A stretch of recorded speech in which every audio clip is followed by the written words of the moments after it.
Welcome everyone to our channel Dentistry for Beginners। आज हम पढ़ेंगे टूथ डेवलपमेंट के बारे में। Tooth germ. The tooth and its supporting structure are form by the tooth germ. Tooth germ क्या होता है? टूथ जर्म वो चीज़ होती है जिससे टूथ और उसके जो सपोर्टिंग स्ट्रक्चर्स हैं वो बनते हैं। तो टूथ जर्म के जो होते हैं 3 पार्ट्स होते हैं, enamel organ, dental papilla, dental follicle. जो इनेमल ऑर्गन है वो एक्टोडर्मल कंपोनेंट होता है और इससे क्या बनता है? इनेमल। जो डेंटल पेपिला है वो एक्टोमीजल काइमल कंपोनेंट होता है, इससे बनता है dentin and pulp. Then dental follicle, इससे बनते हैं सपोर्टिंग टिश्यूज जैसे कि cementum, periodontal ligament and the alveolar bone. Along the dental lamina, the ectodermal cells multiply more rapidly and form little knobs that grow into the underlying mesenchyme, each representing the location of one of the 10 mandibular and 10 maxillary deciduous teeth. जो dental lamina है उसके साथ में जो ectodermal sales हैं वो multiply करते हैं बहुत रैपिडली, बहुत जल्दी जल्दी, और एक छोटा सा नॉब, एक छोटा सा गुच्छा बना लेते हैं जो कि ग्रो करता है मीजेनकाइम के अंडरलाइन के नीचे। तो ये जो होता है ये रिप्रेजेंट करता है जो लोकेशन है, जो डेसिडुअस टीथ इरप्ट होंगे बाद में उनकी लोकेशन पे। तो जो 10 डेसिडुअस टीथ मैंडिबल में आएंगे और 10 मैक्सिला में, उन 10 की जगह पे एक ऐसा नॉब जो है वो डेंटल लमाइना के पास बन जाता है। जैसे इस फोटो में हम देखेंगे तो ये सब जो है ये इनेमल ऑर्गन की जगह बता रहे हैं, वही 10 जगह बता रहे हैं जहाँ पे 10 नए दांत आएंगे। तो इस फोटो में हम जैसे देख सकते हैं ऊपर ओरल एपिथेलियम है, उससे नीचे ये इनेमल ऑर्गन है। ये इनेमल ऑर्गन वही डेंटल लमाइना का पार्ट है जो कि एक नॉब की तरह भी बन रहा है आने वाले जो इरप्टिंग जो डेसिडुअस टीथ हैं जो भी उगेंगे उनकी जगह पे। Each of these little down growths from the dental lamina represents the beginning of the enamel organ of the tooth bud of a deciduous teeth. ये जितनी भी जो छोटी छोटी डाउन ग्रोथ है, नीचे की तरफ जो ग्रोथ उग रही है डेंटल लमाइना से, वो हमें इनेमल ऑर्गन जो है उसकी बिगनिंग, उसकी शुरुआत बता रही है। तो इनेमल ऑर्गन क्या है? टूथ बर्ड का इनेमल ऑर्गन है डेसिडुअस टीथ के। तो जो जितनी भी छोटी छोटी ग्रोथ्स आ रही हैं डेंटल लमाइना से वो हमें बता रही हैं कि जो डेसिडुअस टूथ का टूथ बर्ड है उसके इनेमल ऑर्गन की शुरुआत बता रही हैं। Not all of these enamel organ start to develop at same time. अब ये जितने भी इनेमल ऑर्गन्स हैं जो कि डेसिडुअस टीथ की जगह पे हैं, ये सब के सब एक समय पे स्टार्ट नहीं होते, इन सब का अलग अलग टाइम होता है। तो ये अलग अलग टाइम पे अपनी ग्रोथ स्टार्ट करते हैं। जैसे कि इस फोटो में हम देखेंगे ये जो इनेमल ऑर्गन है डेसिडुअस टीथ का, ये अब अपनी 10 लोकेशंस दिखा रहा है इस आर्च में, पर इसके साइड में एक छोटा सा पोर्शन निकल रहा है पीछे वाली आर्च से, हर दांत में। इसको बोलते हैं प्राइमोर्डियम ऑफ परमानेंट टीथ। तो ये इनेमल ऑर्गन तो डेसिडुअस टीथ का बन रहा है, उसी के साइड में एक छोटा सा प्राइमोर्डियम जो है परमानेंट टीथ के लिए वो भी बनना शुरू हो जाता है। तो ये हर टूथ पे हमें दिखेगा उनका जो उस डेसिडुअस दांत की जगह जो परमानेंट दांत आएगा उसका एक प्राइमोर्डियम। वहीं सबसे आखिर में हमें प्राइमोर्डियम दिख रहा है फर्स्ट परमानेंट टूथ का। तो वो फर्स्ट परमानेंट टूथ को जो प्राइमोर्डियम जिससे फर्स्ट परमानेंट टूथ आएगा वो एकदम साइड में पीछे की तरफ अलग से और निकल रहा है। On the inside of the cap, the ectomesenchymal cell increase in number. जो कैप है उसके अंदर की तरफ जो एक्टोमीजेनकाइमल सेल है वो नंबर में बढ़ते हैं।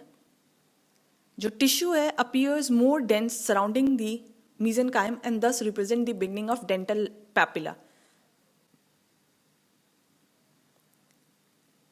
जो टिश्यू होते हैं mesenchyme के बाहर वो बहुत ज़्यादा डेंस हो जाते हैं और वो बताते हैं डेंटल पैपिला की beginning.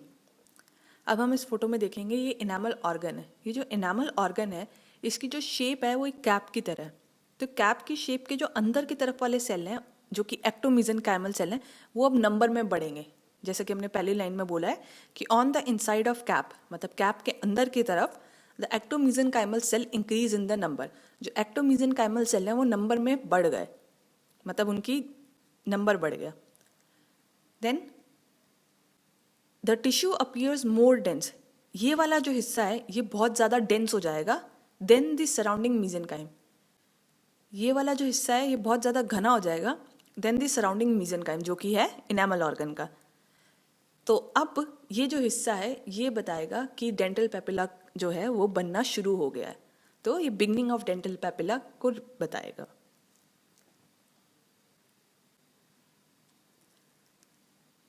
Surrounding the combined enamel organ and dental papilla, the third part of tooth bud forms. जो combined enamel organ and dental papilla है उसके बाहर जो तीसरा पार्ट है टूथ बड का वो बनता है। It is the dental sac और डेंटल फॉलिकल। वो उसको हम डेंटल सैक या डेंटल फॉलिकल कहते हैं। And it consist of ectomesenchymal cells. उसमें एक्टोमीजेनकाइमल सेल्स होते हैं and fibres that surround the dental papilla and enamel organ.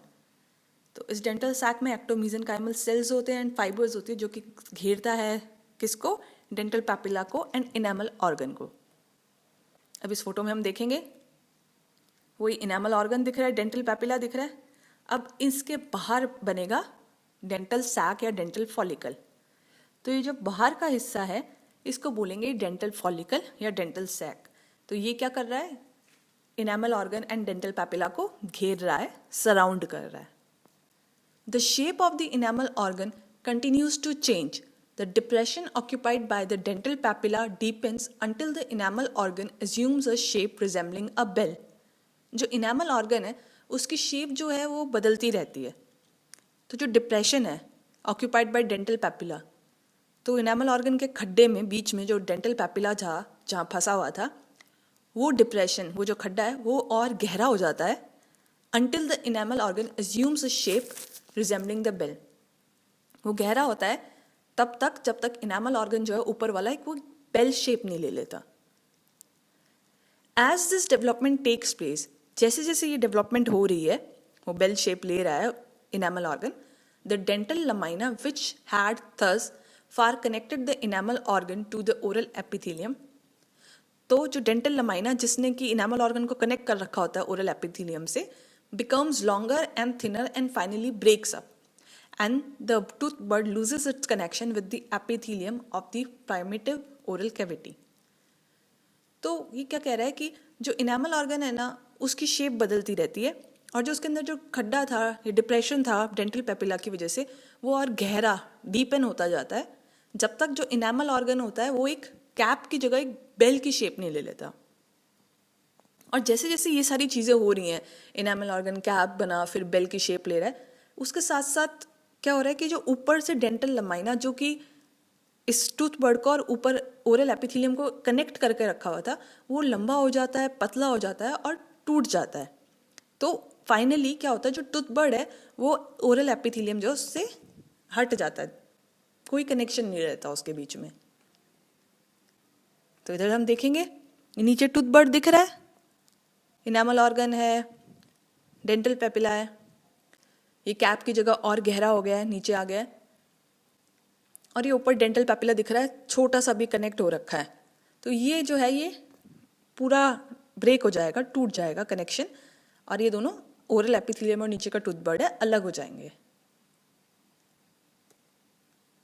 Development of tooth results from the interaction of epithelium derived from the first arch and ectomesenchymal cell derived from the neural crest cell. तो ये जो tooth का development हो रहा है वो कैसे हो रहा है, जो टूथ बन रहा है ये कैसे बन रहा है, जो एपिथेलियम है ना वो फर्स्ट आर्च से आ रहा है।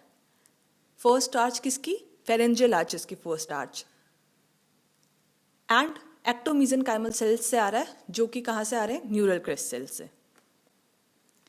Up to 12 days, the first arch epithelium has the ability to form tooth-like structure.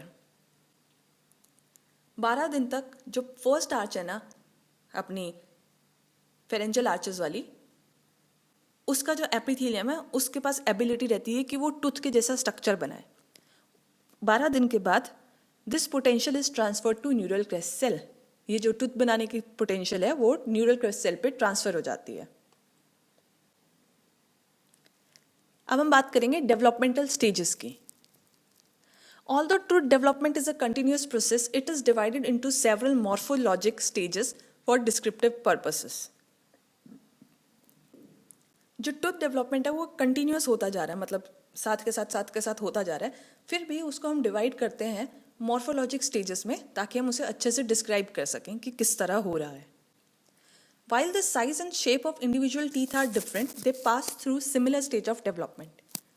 अब जो साइज और शेप है हर दांत की वो अलग अलग है, फिर भी सारे के सारे दांत जो हैं वो एक ही तरह की स्टेज से जाते हैं डेवलपमेंट की. They are named after the shape of enamel organ. तो ये जो स्टेजेस हैं, जो डिफरेंट मॉर्फोलॉजिक स्टेजेस हैं, ये जो हैं ये इनेमल ऑर्गन की शेप पे नाम दिया है. इनेमल ऑर्गन जो है वो एपिथेलियल पार्ट है टूथ जर्म का. तो सबसे पहली जो है वो है बड स्टेज, दूसरी है कैप स्टेज, फिर बेल स्टेज. अब ये बेल स्टेज जो है ये दो पार्ट्स में होती है, पहले अर्ली बेल स्टेज और फिर advance bell stage. Bud stage. As cell proliferates, each enamel organ increases in size and sinks deeper into the ectomesenchyme and due to differential growth changes its shape. जैसे जैसे cell proliferate होता है, मतलब जैसे जैसे cell और divide होता जाता है और बढ़ता जाता है, ईच इनेमल ऑर्गन, जितने भी इनेमल ऑर्गन है, इंक्रीजेज इन द साइज, अपने साइज में बढ़ते जाते हैं. एंड सिंक्स डीपर, और क्या होते हैं एकदम डीपर होते, सिंक करते जाते हैं, डीपर जाते जाते हैं इनटू द एक्टोमीसेंकाइम में. And due to differential growth changes its shape. And क्योंकि उसके अंदर डिफरेंशियल ग्रोथ होती रहती है, वो अपनी शेप चेंज करता है. As it develops it takes on a shape that resembles a cap. जैसे जैसे डेवलप होता है ये एक शेप लेता है एक कैप की तरह, जिसका आउटर सरफेस जो बाहर वाला है वो एक कॉन्वेक्स की तरह होता है, ओरल कैविटी की तरफ फेस करता हुआ, और इनर वाला कॉन्केविटी की तरह होता है, एक खड्डा होता है. तो इसको अभी हम देखेंगे. तो ये इनेमल ऑर्गन दिखा रहा है कौन सी स्टेज में, बड स्टेज में. मतलब अभी एक बड की तरह एक मोटा सा गोला सा कुछ है, अभी ये धीरे धीरे आगे दूसरी स्टेज में जाएगा. Cap stage. As the tooth bud continues to proliferate, it does not expand uniformly into a larger sphere. जैसे जैसे टूथ बड जो है वो बढ़ता जाएगा, वो एक ही शेप के या एक बड़े से गोले में जो कि हर तरफ से एक जैसा है, उसमें एक्सपैंड नहीं करेगा, उसमें नहीं बदलेगा. इंस्टेड, बल्कि unequal growth in different parts of the tooth bud leads to the cap stage. जो टूथ बड है वो एक समान गोले में बनने की जगह एक कैप स्टेज में बदलेगा. क्यों? क्योंकि उसके अंदर अनइक्वल ग्रोथ होगी, कहीं ज़्यादा कहीं कम, डिफरेंट पार्ट्स पे, तो उसकी वजह से कैप स्टेज बनेगी. Which is characterize by a shallow imagination on the deep surface of bud. तो ये कैप स्टेज हमें कैसे पता चलेगा, अब इसमें हम देखेंगे. तो जो नीचे की तरफ है उधर एक शैलो इमेजिनेशन, एक छोटा सा खड्डा हो गया है बर्ड के नीचे वाले सरफेस पे. तो अब हम बता सकते हैं कि ये जो टूथ जर्म है ये अभी कैप स्टेज में आ गया. Bell stage. As the invagination of the epithelium deepens, जो इन्वेजिनेशन थी एपिथेलियम के अंदर से, जो भी अपने खड्डा देखा, वो जैसे जैसे गहरा होता जाएगा, its margin continues to grow. जो उसकी बाहर की मार्जिन है वो ग्रो करती रहेंगे, वो बढ़ती रहेंगी. तो क्या होगा, इनेमल ऑर्गन जो है वो बेल की शेप में आ जाएगा. In the bell stage crown shape is determined. तो ये जो बेल स्टेज है, इस स्टेज में क्या होता है, अब क्राउन की शेप जो है वो डिटरमाइन होगी, वो निर्धारित होगी. The folding of enamel organ cause different crown shapes. ये जो इनेमल ऑर्गन है ना, इसकी फोल्डिंग होगी अलग अलग तरह से, तो उसकी वजह से अलग अलग क्राउन की शेप बनेगी. And is be due to differential rates of mitosis. और ये क्यों, कैसे होगा, जो साइड है इनेमल ऑर्गन की जहाँ पे फोल्डिंग्स हो रही हैं, जहाँ क्राउन की शेप बनेगी, उधर क्या होगा, डिफरेंट रेट्स पे माइटोसिस होंगी एंड डिफरेंसेस होंगे सेल डिफरेंशिएशन टाइम में. इसलिए वो कहीं ज़्यादा कहीं कम करते करते अलग अलग क्राउन्स की शेप जो है वो आ जाएगी. 4 different types of epithelial can be distinguished on light microscope examination of the bell stage of the enamel organ. 4 different तरह के एपिथेलियल सेल्स जो हैं वो हम डिस्टिंग्विश कर सकते हैं, वो हम पहचान सकते हैं लाइट माइक्रोस्कोप में जब हम देखेंगे बेल स्टेज को इनेमल ऑर्गन की. तो अगर हम ये देखें तो अभी क्या है, ये एक इंसाइजर के जो क्राउन है उसकी शेप ले ली है. तो ऊपर वाला हिस्सा इनेमल ऑर्गन है और नीचे वाला हिस्सा जो है अपना डेंटल पैपिला है. तो ये जो जो बीच का खड्डा है वो डीपन हो चुका है एंड साइड का इनेमल ऑर्गन जो है वो ग्रो करके एक शेप दे रहा है. शेप कैसे हुई है? डिफरेंशियल रेट हो रहा है माइटोसिस का एंड सेल डिफरेंशिएशन टाइम भी अलग अलग है. सो क्राउन की डिफरेंट शेप्स जो हैं वो बन जाती हैं. Advanced bell stage. Advanced bell stage is characterized by the commencement of mineralization and root formation. Advanced bell stage जो है characterize उसको कैसे पहचाना जाता है? By commencement. मतलब जब शुरुआत होती है किसकी? मिनरलाइजेशन की एंड रूट फॉर्मेशन की. तो जो फॉर्मेशन है डेंटिन की occur first as a layer along the future DEJ, that is dento-enamel junction, in the region of future cusp and proceeds pulpally and apically. तो सबसे पहले क्या है? सबसे पहले डेंटिन बनता है. डेंटिन की एक लेयर बनती है कहाँ पे? जहाँ पे डेंटो इनेमल जंक्शन बनेगा बाद में, उस जगह पे डेंटिन की सबसे पहली लेयर बनती है. और ये एरिया क्या होता है? जहाँ पे कस्प होते हैं, फर्दर कस्प जो बनेंगे. और ये जो डेंटिन की फॉर्मेशन है ये पल्पली एंड अपाइकली दोनों तरफ जो है बनती है. After the first layer of dentin is form the enamel formation starts. जैसे ही फर्स्ट लेयर डेंटिन की बन जाएगी इनेमल फॉर्मेशन शुरू हो जाएगा. एंड कहाँ प्रोसीड करेगा? कोरोनली एंड सर्वाइकली. सो ये जो इनेमल बनेगा ये भी कोरोनली और सर्वाइकली प्रोसीड करेगा from the DJ towards the surface. जो डेंटिनो इनेमल जंक्शन बना उससे सरफेस की तरफ.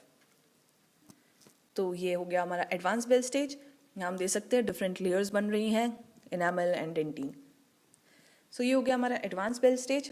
इसमें हम देख सकते हैं कि डेंटिन, इनेमल, इन सब की लेयर्स जो हैं वो बन गई हैं. So thank you.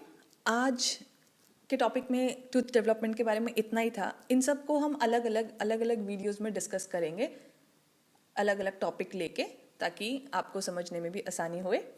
एंड आप क्योंकि आपने वीडियो पूरा देखा है, आपको अच्छा लगा है, तो प्लीज़ सब्सक्राइब करना एंड लाइक करना ना भूलें.